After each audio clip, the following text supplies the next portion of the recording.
I was doing an interview with the product manager of Nano Banana in the Gemini team in Google. It was great being able to talk to somebody behind one of the technologies that I genuinely think is a game changer.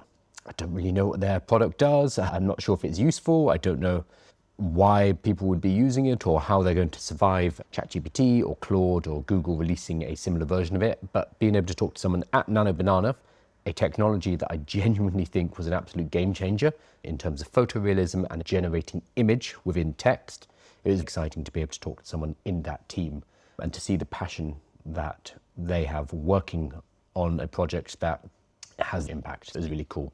That interview will be out depending on how fast we can turn it around, and it'll be an interesting insight into what's happening inside of Google. So look out for that. Okay, today we're going to talk about what everybody's been talking about all week, ClawDbot. I talked about ClawDbot at the beginning of the week as I was getting used to it and trying it out. We've had a few days and the news has continued to evolve. We've got a name change. So initially ClawDbot is spelled C-L-A-W-D, the claws on a lobster. Let me pull it up. I think he's still got it's Clawdbot.ai, I believe.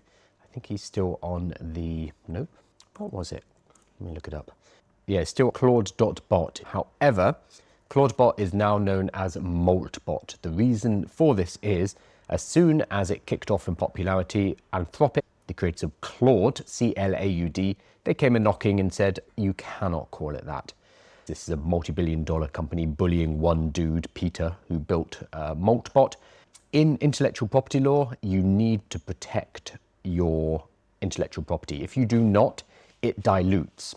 And when somebody else does actually infringe purposefully on your intellectual property later, then if you have not strongly protected your IP, you haven't strongly protected your trademarks and your copyright up until that point, your case is diluted. This is why companies like Disney, this is why, I'm trying to think of some other ones, Microsoft, why a lot of these companies do aggressively pursue intellectual property disputes. Otherwise, they weaken the power of their IP. A lot of these companies are just intellectual property, so they have to prosecute this, go after it. They sent a cease and desist to Peter, and he changed the name to MoltBot. Not a great name. I think he agrees. I saw him on Twitter the other day saying, I need some help with the name. So we might see another name shortly. The tool itself is fantastic. For people who have either been under a rock all this week, or you've seen all the hubbub and you're wondering what the hell is this? That is totally fair because it is a bit confusing. MoltBot, or ClawDbot as it was known, sums it up well here. It's an AI that actually does things. It is the first AI assistant for many people that acts the way we have been expecting AI to act. A lot of us have this idea of Jarvis or the AI from Her, an AI that is always on, always listening, always able to carry out our actions. We don't need to feed it much information because it has a persistent memory base. We don't necessarily need to go to it, but it will come to us with tasks because it is always on. ClawDbot or MoltBot gave us a really strong vision of what that's going to look like in the future. Now, people have said, oh, I could have done this with Claude Code and some cron jobs, linking it to WhatsApp or Telegram so it can message me. Yes, that could have been done before. People have built their own AI assistants. What's happened with MoltBot or ClawDbot is Peter put out a free piece of software, open source piece of software that has allowed people to have that level of accessibility, that level of AI intelligence very easily. With a little bit of coaxing, pretty much anyone can install it. I will show you a number of methods and how you can do that in a moment, but it's just made this technology available. I think at the same time, our AI models are now smart enough. So when you connect it to Claude, when you connect it to ChatGPT, ClawDbot or MoltBot is able to organize and orchestrate them in such a way that we actually get useful results. For a lot of people, myself included, I was skeptical initially. I was like, oh, this is just more internet hype. It's not going to be very useful, but I'm going to try it out and see what it's like.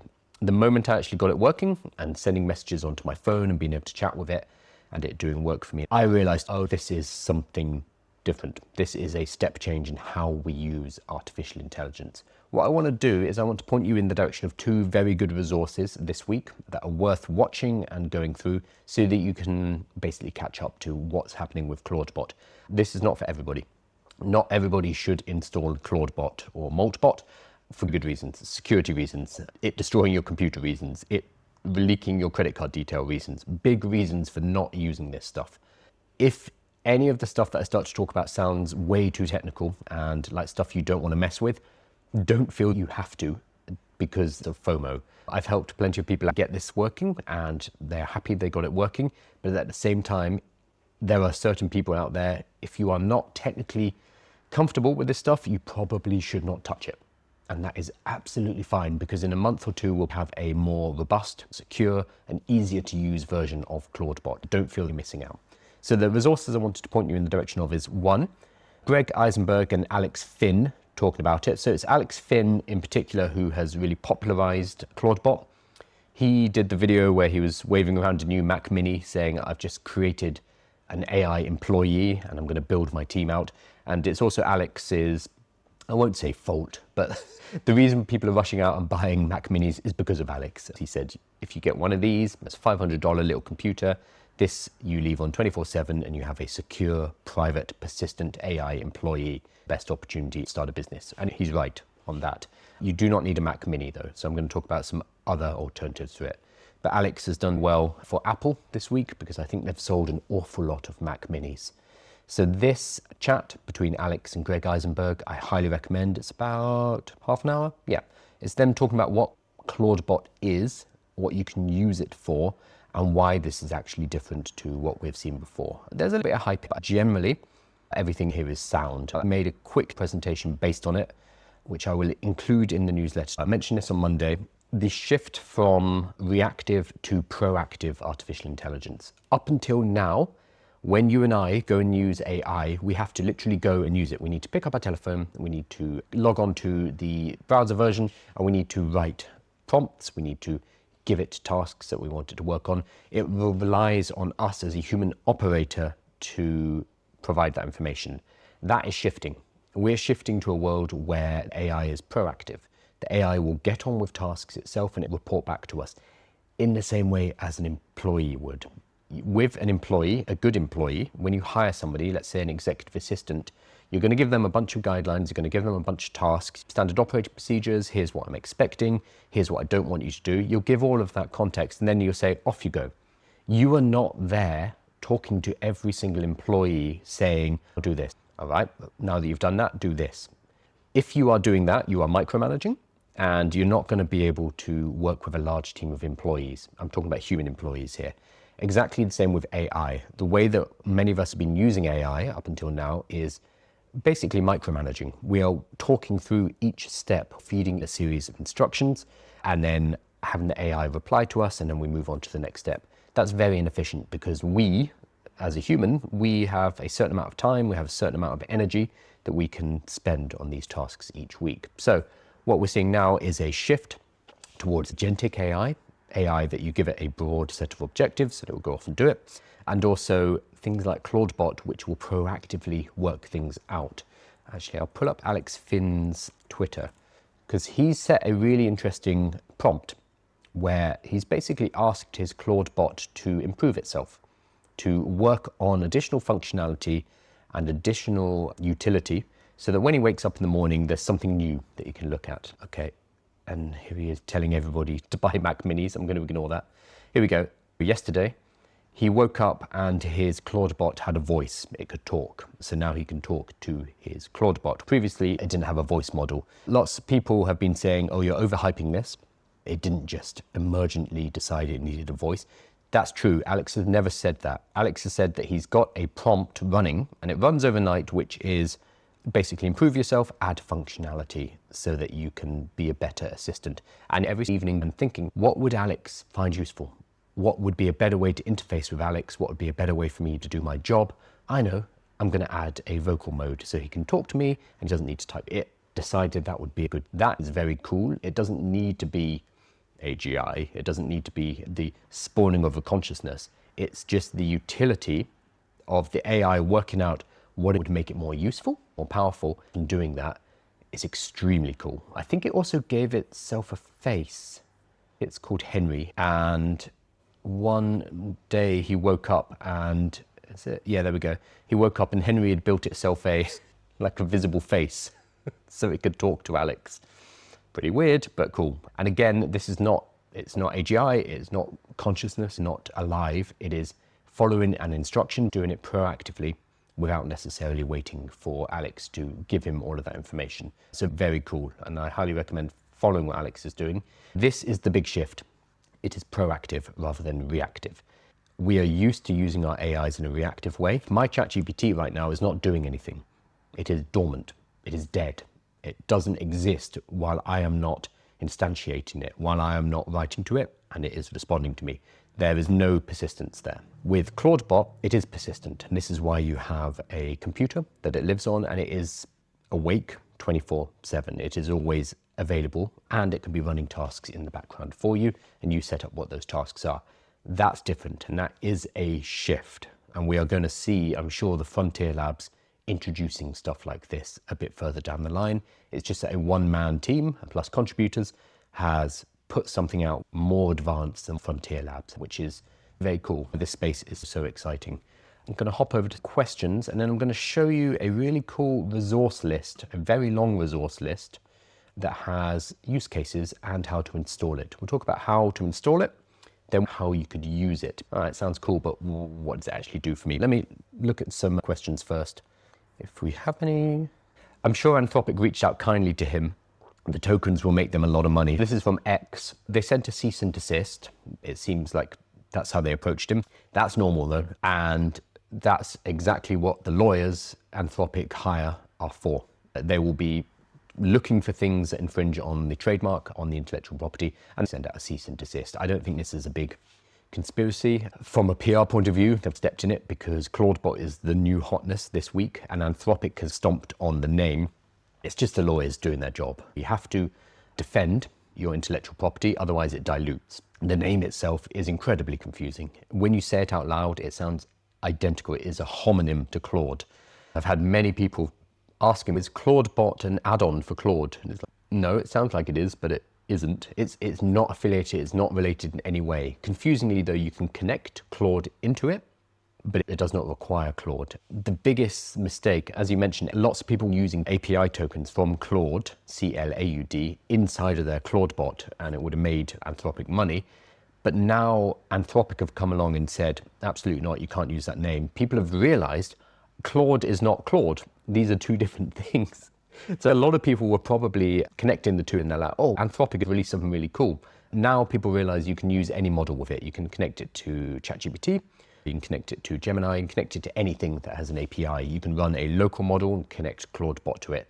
The linkage with Anthropic's Claude has been broken. Some companies like Minimax have jumped in and said, hey, we have built models and we've built tools that work especially well with ClawDbot. So they are capitalizing on Anthropic's distancing themselves. So Minimax in particular is saying, hey, you should use our products with ClawDbot. Very smart. In terms of the Anthropic thing, one thing that I've seen but I haven't verified is that they are restricting usage if you connect your Claude plan. So if you're spending $20 or $200 a month on Claude Pro or Claude Max or whatever it's called, you cannot connect that to ClawDbot. And if you do, you get an account restriction email.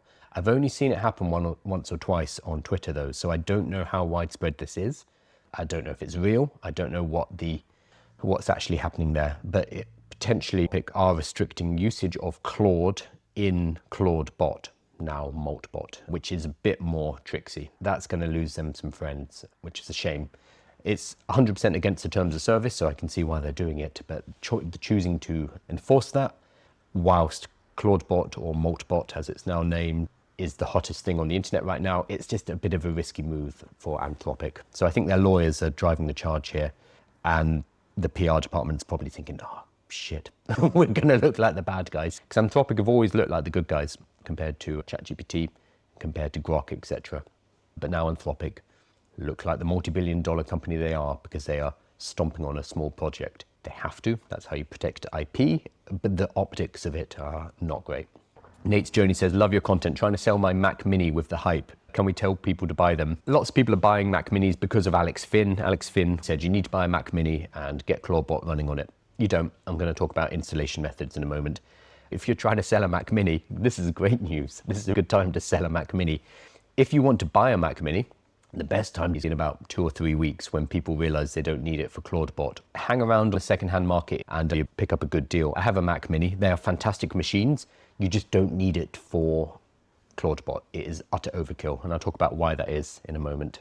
Do I need to install Docker? Do I need to get it up and running via Docker? You can. Oh, same person. Can ClawBot take in a persistent persona? Yes. Yes, it can. You can give it different personalities. It has a soul document. We provide it with personality, and what a lot of people are doing is they're creating multiple instances, each with their own personality. You can have one that helps with health, fitness and wellness, for example, and that's your personal agent. You can have one that's an executive assistant that's going to help you with your calendar, your email, your appointments, etc. You can have one which is a coding assistant, which has a different personality, and they can also all communicate with each other, which is very cool. Somebody has asked about Docker. What I'm going to do is I'm going to hop over to Robert Scoble, or Scobleizer. He has pulled together a report. This is Robert's. He's a great aggregator of all things tech, and he has created a Google Doc which has loads of resources in it. It has how to set it up, unique uses, applications, fun content, emotional reactions, influencer reactions, Mac Mini buying frenzy, unexpected behavior, that's emergent behavior, etc., etc. So there's a whole bunch of resources, cool list. I'll put this in the newsletter, maybe on a page on my website too, crediting Robert. First, focus on different ways to set up ClawDbot. Most important, do not put it on your main machine. If you put it on your main machine, wall it off from the rest of your hard drive and don't give it shell access. ClawDbot is fully autonomous and it will go off and do its own things. It's a bit like putting Claude code on, like dangerously skip permissions. It will just do its own thing. That's why we definitely want to get it on a system where it doesn't have access to everything. Our work, credit card details, passwords, life, photos. We want to wall it off so it does not necessarily have access to all of that. Some people want their ClawDbot to have access to all of that so it can be more useful. There are huge risks with that though, because if a bad actor gets access or watches information your ClawDbot is sending in and out online, they're going to potentially be able to access that information, and that's going to be obviously extremely problematic. Also, ClawDbot could decide, oh, I've been asked to clean up my user's hard drive. I know, I'll just nuke it and that will give them the most space. We don't necessarily know how it's going to act, so it's very prudent to wall it off inside its own computer, its own space, its own environment. There's a few ways to do it. One, the big popular one on social media is you go and buy a Mac Mini. So Mac Minis are being suggested because they're quite cheap. I think the cheapest is $500. And for that money, they are very good. It's a powerful machine. I have one. I have a Mac Mini M4 Max, which is not $500, but it's a fantastic machine. Because you want ClawDbot or MoltBot to be persistent, you're basically going to leave this computer on all of the time. So having this little computer that you just sit on a shelf and it's plugged in, it's connected to the internet all the time, makes sense. That's why. And with the Mac Mini, you get a decent amount of bang for your buck. Computer prices are going up, GPU prices are going up, RAM prices are going up. All of this thanks to AI. Mac Mini is still a really good deal for what you get. The Mac Mini also gives you privacy. It is its own machine which is sitting in your home. It is not on a cloud server. It's not accessed by third parties. If you want it private and local, it is a good option. So that is why many people are rushing out and buying Mac Minis. However, you don't need to. It is not what everybody needs to do. Cool. I'd recommend you start with something simpler. If you need a dedicated computer like a Mac Mini, do that later. First, try out ClawDbot, MoltBot, see if it's useful for you, and then you can make that decision further down the line. So there's a couple of ways you can do this. One, you find an old laptop. You find an old laptop or computer around your house. Most of us have some old MacBook from 2013, just sitting around. Boot that up, clean it up, and you'll be able to run ClawDbot on it. ClawDbot itself is very lightweight. It will run on anything. People are running it on a Raspberry Pi, so you could do that. A Raspberry Pi is, how much is a Raspberry Pi now? $100, probably less. It depends if you want the modules, etc. So the compute module is $45, and then you'd be a bit extra if you want a case, etc. Oh no, here we go. The development kit is less than 100. Too much fast. About $100. So you could use a Raspberry Pi, you could use an old laptop, you could use an old computer. The main thing is, again, it is a separate computer to your main laptop, to your main computer. You want it partitioned off, it's separated. Very important. So you could use a old computer. The other thing you could do is you can get the VPS, the virtual private server. This is how I'm personally doing it. I'm not necessarily recommending this. There are many others. VPS is a commodity now, but I'll show you the one I have. Hetzner, if you go onto their product overview, they have dedicated servers. You don't need that. Generally, that's your own computer sitting on a rack somewhere in Germany, in the case of Hetzner. You can get cloud, which is a little money, gets you a lot of cloud, flexible cloud servers. You can get managed servers. Again, that's going to be overkill, etc. So all I've got is cloud. For this, you can either get a shared regular performance one. So that means you are sharing a computer with a bunch of other people, and there are little partitions within that computer. Very broadly, the hard drive is split up and you get a little portion of that you're renting. That works fine. You are sacrificing a bit in privacy, but other users on that VPS can't see what it is. But Hetzner are overseeing that particular server. So you have shared, it starts at €3 a month, $3.50 a month, extremely cheap, or a dedicated general purpose is around €12, not particularly expensive. These are €10 a month to get a VPS. Now you can do it via Hetzner. You could also get an AWS. So this, you can use AWS free. I'll pull up his tweet and video. This is well worth watching. I will put this in the newsletter. This is Tech Friend. This is AJ saying, deployed MoltBot in under 5 minutes on AWS, free tier, open source personal AI, full system access via WhatsApp, Discord, and Telegram. And then he walks through in about 5 minutes how you set it up on the free tier. Very cool. Oh, it's actually got Peter. This is the creator of MoltBot underneath commenting. So I'll put this video in, and that shows you how to set it up on a free AWS instance. What have we got? We've got buy a new computer. Sure, if you want. If you've got extra money, absolutely you can do that. We have use an existing defunct, an old laptop, just a computer lying around. Maybe you have a Raspberry Pi, doesn't really matter. Or use a VPS or cloud service where you are renting computing space. And that's what I'm personally doing. That's what I recommend a lot of people do, especially if you are just trying out Clawdbot.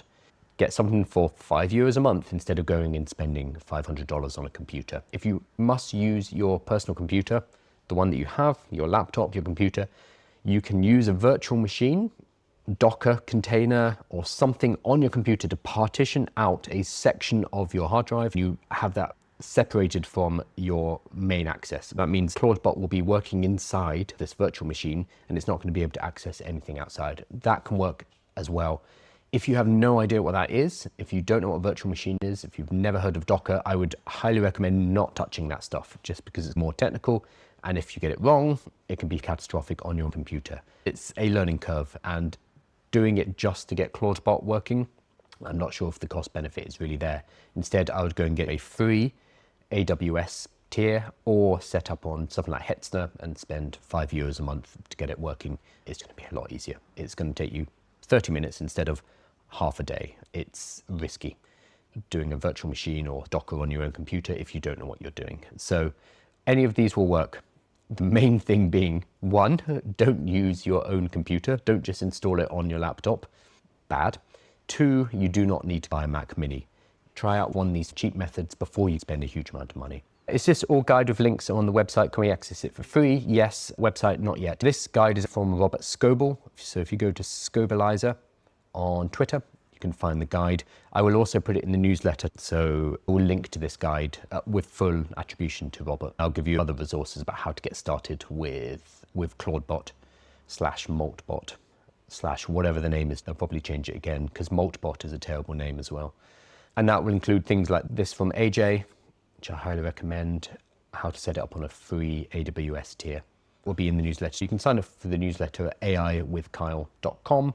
If you click on join the community, you get all these free courses, a free community, and the newsletter. So make sure you sign up there. Cool. I've got an old laptop, really 10 years old. Can I still use it? Yeah, you should be able to.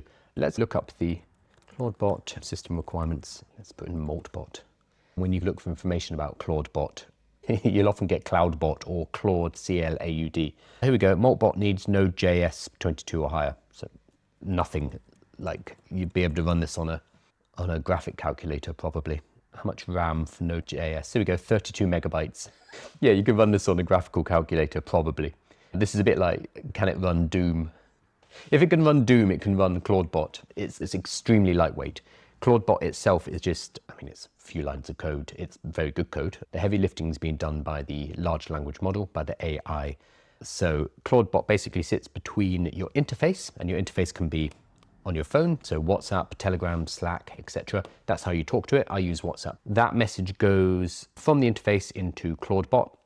ClawBot prioritizes, updates its memory, and then it sends to either a large language model, so Gemini, Claude Code, ChatGPT, Grok, a local model, Minimax, whatever you have there, and it can send to tools, so you can connect it to various things. Mine is connected to Brave, the browser, for when I want to search the internet. The heavy lifting is done by the large language model and the tools, not by ClawDbot. So you can install ClawDbot on anything, like as long as it can run Node.js 22, and apparently you need 32 megabytes of RAM to run that. So I'd struggle to think of anything that couldn't run it, honestly. Can you run it on a smartphone? Yeah. You need access to the terminal. You could probably run it on an Android. If you're running it on an iPhone, it would need to be jailbroken. You need dev tools on there. It's not going to be easy, but somebody's done it. It's a gateway. How do you set it up on WhatsApp? Do you need a phone number for Claude? Yes, you do. So it will say, what's your WhatsApp number? And then it will generate in the terminal a QR code. You scan the QR code and it connects it to your WhatsApp. I haven't done it with Telegram, but I assume it's the same. You can also have it talk to multiple different WhatsApp numbers as well. So you can bring your team members in, and that's just one way to interface it. You can use multiple interfaces though. So I've got it set up with WhatsApp and Slack. Let me see what the other ones are. Telegram, WhatsApp, Slack, Discord, Signal, iMessage, okay, Microsoft Teams. I'm relying on AI overviews here, so this might be wrong. But yeah, whatever's useful for you. I do all of my work, all of my business in WhatsApp. So for me, being able to chat in WhatsApp is really handy. But for some people, I know something like Discord or Telegram is going to be more organized, especially if you have multiple agents working for you. The token usage at the moment is crazy. I'm using my Anthropic plan. So I have Anthropic Max 20X, which is the $200 a month plan, and it's no problem. Anthropic are supposedly cracking down on that. I've only seen one or two people say they just restricted my account. I'm probably going to shift onto something else on the API, but right now that is working really well. How much are the API costs going to be with moderate use? Depends what API you're using and what you're doing, honestly. Fairly similar to if you're using the API. Depends what you're doing. What model is efficient for legal research, thesis, essays? I would use Claude and the research assistant. For that, I'm not in the legal industry. If anyone does know, do say, but Claude for me would be the one. I would have said Perplexity a while ago, but I don't see the use case of Perplexity anymore. Yeah, someone saying Perplexity. Perplexity used to be great because it sourced information. Now all of the main frontier models have a research component and they source. I personally use Claude. Claude Max from MoltBot. Yeah, you say that. They haven't though. It's still working. I've seen tweets with people saying, it's blocked. They got rid of us. It's still working, so I don't know what's going on there. I haven't seen many people saying they've been blocked, so I don't know the full story. We'll probably get some more clarity on that shortly. The next thing is, so a lot of ask, great, MoltBot looks like a fun toy, but what do you use it for? It's a tricky question. No, it's not a good question. It's not a good question because artificial intelligence is a general purpose technology. Unfortunately, the acronym came before. A general purpose technology is a technology upon which you build other technologies. Good examples are the steam engine. The steam engine by itself, really cool, but it's what you can do with the steam engine. You can power factories, you can power trains. That's the really important stuff. That's the stuff that has an impact on society. Transistors are the same. Like the transistor itself, yeah, it's a cool invention. You can send signals and trigger things. But when you string them all together, build circuits, chipboards and computers, it becomes really impactful. It's a technology upon which you build other technologies. The person who invented the transistor didn't necessarily know that we would be where we are today. This isn't what they had in mind. The internet's another one. The internet itself as an invention, really good, useful. But then they didn't predict that we'd create social media networks, that we would create video sharing sites. Who could have predicted something like Twitch or OnlyFans? Like these are things that you would not have been able to predict from the invention of the internet necessarily. Generative AI, artificial intelligence or modern AI is similar. It's a general technology upon which we can build things, we can create things, and we are still working out what those things are, what those other technologies are. So Ethan Mollick talks about this. He talks about the capacity overhang. We have a technology that even if it stopped progressing right now, we'd spend years as a human race, as a civilization, working out what we can do with it. We still need to catch up with that. But using something like ClawDbot is similar. What it is a persistent, proactive assistant that works for you around the clock. So what you do with that is up to your imagination. So I found the people who are saying, oh, it's useless, I can't think of any tasks, they're probably not thinking enough about what it could do for them. I remember when I first got it running, I was like, oh my God, I could like 10 things that I could immediately throw at it and delegate. Having the skill of running a team or being a manager is really useful here, because you can think of things that can be delegated out, parts of your business which you shouldn't be dealing with, parts of your daily life which take up time, which you can offload onto a proactive AI assistant. If you can think of those things that are going to be impactful on your life, that's where you should focus. So there are lists, and I'm going to show you one right now, of here are some cool things you can do with it. Don't feel that these are the ones that you need to follow, because they're not necessarily going to be relevant for your life. However, these kind of case studies and these stories are useful because it can give you an idea of things that you could potentially do. So we have calendar task management. This guy gave his calendar to ClawDbot, and so every day it will time block his day, and it will score tasks on how important they are, how urgent they are, and it will help him schedule out the day in the way an executive assistant would do. They'd say, okay, you have 30 things you need to do. We can't possibly do them all. Let's prioritize, let's block them. Let's make sure you are doing certain tasks in certain places, like some you need to do at home, some you need to do at the office, some you can do on your commute. Leads him through a weekly review based on transcriptions from meetings and notes, pulls together all the work. He does it throughout the week, gives a weekly review. A morning daily brief that includes weather, weekly objectives, health stats, meeting agenda, key reminders, key trends on X and LinkedIn, stuff I should read from my reader, RSS reader, based on current objectives, and a quote from one of my books to today. So he's basically created an executive assistant, someone that you would normally pay, I've been looking into this recently, about £50,000 a year.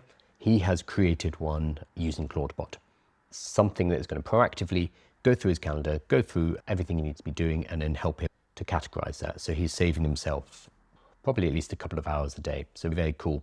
Is that relevant to everybody? No, because not all of us need an executive assistant to manage our day. If you are the kind of person who does, then yeah, this could be something that would be valuable to deploy. Customer success automation, built to success support workflow. If you have a business and customer support is a big problem, maybe this is something you would look at. If not, leave it. Email management, if you spend a lot of time in your emails every day and you just need a better filtering, you need better sorting, then maybe ClawDbot can get involved there. I'd be a little bit worried about giving an AI full access to my emails from security and starts emailing people, the reputational point of view as well, although that would be quite funny, not in the moment though. People have been working with ClawDbot on their home integration. If you use HomeKit, or I forget the other ones, but or I guess Amazon, Alexa, etc., and everything's strung together, you can use ClawDbot to help automate some of that. Often the HomeKit and the home automation tools have outdated software. You could custom code your own stuff, create interfaces, and then also talk to it via Slack, etc., in order to automate a lot of things. Again, if that's your jam, if you like building home automations, ClawDbot would be really useful. And then it goes on, I guess, nearly 100 different uses. Oh, I like this one. Self-reflection and metacognition tool. I'm going to turn this into a tool for human and AI agents. Not quite sure what they mean by that. But yeah, what you use this for is not limited necessarily by the technology, but by what you can think to use it for. And that's why it's interesting to look at what other people are doing, and it can trigger ideas for yourself. But ultimately, you need to think about what's going to be valuable for your personal life and your professional life. What's going to be valuable to help you build a business, what's going to be valuable to save yourself time, because that's what AI is for. Although this week at least, I don't think many people are saving time because they're spending countless hours setting up ClawDbot and getting excited about the possibilities. Can you dive into the security posture? Yeah, security is a huge issue. There's different ways to install it. Do not install it on your home computer. Instead, install it on a secondary computer. It doesn't have to be a Mac Mini. It can be an old laptop, it can be anything. As long as it can run Node.js 22, you're fine. Install it on a virtual private server, or use a virtual machine, Docker, to portion out your computer and lock it down. Now that's one part of it, restricting its access to all of your files, to all of your life. First up, we want to do that. So that's security at home. That is making sure it has its own instance in which it works and it cannot spread out. The second security issue is ports. When ClawDbot talks to the internet, it's sending and receiving information through ports. A little aperture, imagine it's a computer and it's got little holes and it's sending through these holes data and receiving through these holes data. These little ports, these little doors, they have numbers. So if you know the numbers through which ClawBots are sending information, you can potentially sniff around, you can listen, you can try to find out what information is being passed back and forward. So this is the kind of stuff that normally you do security hardening on. You would make sure that your system is protected from people sniffing around. However, out of the box, ClawDbot or MoltBot is not very security forward. So you need to take extra steps. This opens up a huge risk. I do want to find Peter's thing because he was literally talking about this, the creator. There he is, Peter Steinberger, excuse me. And I think next week, we're going to start to hear the horror stories. Right now, oh, somebody asked, can I install ClawBot? Oh no, this is probably a joke. They asked, can I install it on my iPhone? And I'm looking at a photo of ClawDbot on a Nokia 3210. I can't tell anymore. Right now, security is a real issue. As this is being worked out, don't give it full access to your computer, credit card details, email accounts, and calendar, etc., etc. You need to partition things off so that it's only got access to the information it really needs. You need to think very hard about what information it does need. I've seen some people say, oh, I'm gonna give it my credit card and say, make money for me. Don't do that. I was talking to some friends and I was like, hey, that could actually be fun. If we all give it a temporary virtual card, each give our bots $500 and say, by the end of the week, double it. Don't do anything illegal. It'd be a very interesting experiment. However, don't fall for the kind of overhype that this is just going to print money for you. Don't give it your credit card details. Don't give it your bank details. Like, this should be common sense, but because ClawDbot is going so viral and a lot of people are jumping on it who don't necessarily know the security ramifications of it, there's going to be horror stories next week. They're going to filter through. If any of this worries you at all, that is absolutely valid, and do not touch this stuff. Wait for a few months until we have a more refined version. Riley Brown had the best take. ClawDbot will disappear in a couple of weeks. We're not going to pay attention, but we're going to have, in a few months' time, a polished version of this, which is going to take over the internet. God, he tweets so much. Here we go. Prediction.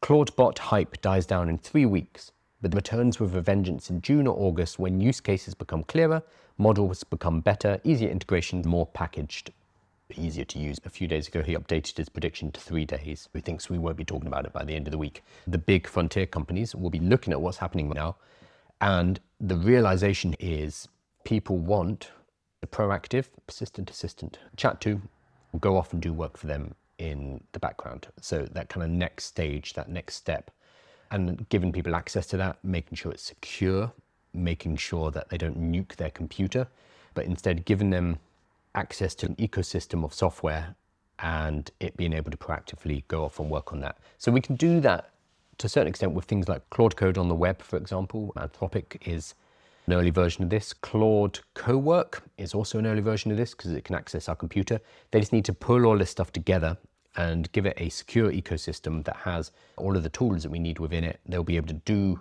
what we're seeing with ClawDbot, MoltBot, but in a much safer and more accessible way. I imagine the frontier labs are looking at this and thinking, there's a huge appetite for this. We need to deliver this properly. Instead of it being one dude and an open source project, we're going to set our teams of engineers on this. The concept has been proved.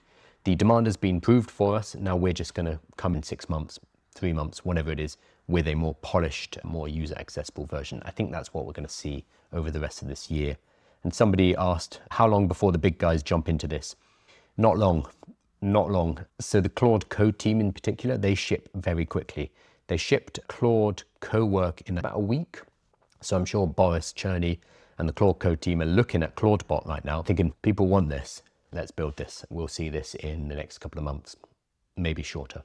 Best use case for ClawDbot depends on what you need to automate in your own life. So that's how we have to start thinking about AI automation. That's how we need to start thinking about things like ClawDbot. Is not what are the cool things that it can do, but what are the things in my life that take up a lot of time? What are the things I could automate, the things I could do more efficiently, to improve my life, my business, my work. Start there and see whether AI can help you. Generally, the answer is yes, it can. So there's some very cool uses, absolutely. Useful uses, though, is it's dependent on you entirely. What are the benefits of Launch Lemonade, and is there an option for us instead? I work with Launch Lemonade, and you've probably heard me talking about them. Launch Lemonade provides a platform that allows you with no code to create workflows, assistants, chatbots, and then to deploy them for yourself and for clients. It does a lot of the kind of stuff that ClawDbot does, but without requiring you to fiddle around with the terminal, without requiring you to set up a virtual machine, etc., because it's all hosted on Launch Lemonade. So I did a video yesterday basically saying, look, ClawDbot is amazing and it's a really good tool. It's not for everyone though. And what you need to do is we've had these kind of AI automation tools for a while, for a couple of years now. It's just ClawDbot has taken it a step further. It's very risky. Security risks are huge. The installation process, if you are not familiar with using the terminal, is going to be complicated. So it's not for everybody. So instead, what I'm recommending is if you do want to automate, if you want to make workflows, so sending information from one AI to another, like depending on what they're good at. So you might want to research in Claude, send that to ChatGPT to turn into social media posts, and then send that to Nano Banana Pro to generate images. That's an idea for a workflow. Then there are easier ways to do it than building a ClawDbot tool to do it. So you can use something like Launch Lemonade, which allows you basically to drag and drop and connect those things together. There's also N8N, Zapier. Gosh, there's a few other tools, but I personally use Launch Lemonade because it is just very easy to get things done. And that's what we want to do with boring tasks in particular. You just want to get them automated. You don't want to be fiddling around with it. You don't want to be spending 10 hours configuring it. You just want to offload it to AI and be like, okay, I don't need to think about that anymore. So if you're less technical, use a no-code solution because you can get to the same result, the same outcome, which is saving you time, using a different tool. You don't have to use ClawDbot. But ClawDbot is, this week at least, the new hotness. Yeah, ClawDbot is now MoltBot. Yeah, it's also not going to be MoltBot in a day or two. Peter is already looking for new names, so I'm gonna call it both until they work it out. I talked about the legal issues at the beginning of the live. Does MoltBot LLMs or its own? It uses LLMs. MoltBot itself is a tiny piece of code. It runs on anything, and then it connects to large language models and tools. It's just an orchestrator, a gateway between an interface and your LLM. You have to bring your own LLM. MoltBot is not an AI model itself. I'm going back through some questions. So I'm going to drop these resources into the newsletter. So the first one is this interview with Greg Eisenberg and Alex Finn, really good one. Alex Finn is responsible for the discovery of ClawDbot this week. Alex Finn, I would say, is responsible because he did a video, went viral saying, hey, this is really good, you need to check it out. So it's an interview with him and Greg Eisenberg, basically walking through how you set it up, what you can do with it. So that's well worth looking at. I will also drop in this large document, Robert Scoble, which gives you a list of tutorials, how you can set it up, including the one that I'm recommending, which is a free AWS setup. The way I've got it personally set up is a different VPS. I use Hetzner, but you can use either, and AWS is going to be free, the free tier. Don't go and buy a Mac Mini, but instead go through these various different guides and have a look at which one's going to work for you. So I'm going to include this whole document in here, which includes the number of different ways that you can install ClawDbot, as well as some interesting uses. Again, use these as inspiration. Don't feel that these are things that you need to go and deploy yourself, but they're just cool things that you can do with it. And then various other discussion and talk about ClawDbot. So I will include all of this in the newsletter so you can work through these. To get the newsletter, sign up at AI with Kyle, so aiwithkyle.com, click join the community, and this here is going to get you absolutely everything. So it's going to get you the free courses into the community plus the newsletter as well, and that's free. You can also look on the course page and there's a bunch of free courses and a catalog page which has even more. There's about 100 playbooks and tools as well. So there's a huge amount of content over on AI with Kyle. Best way to get into it and work through it is to join this community here. So we'll give you more guidance about what you should be looking at when, and you'll get the summary, you'll get this information about ClawDbot delivered directly to your inbox. Fantastic. Thank you so much, everybody, and I will see you. Cheers.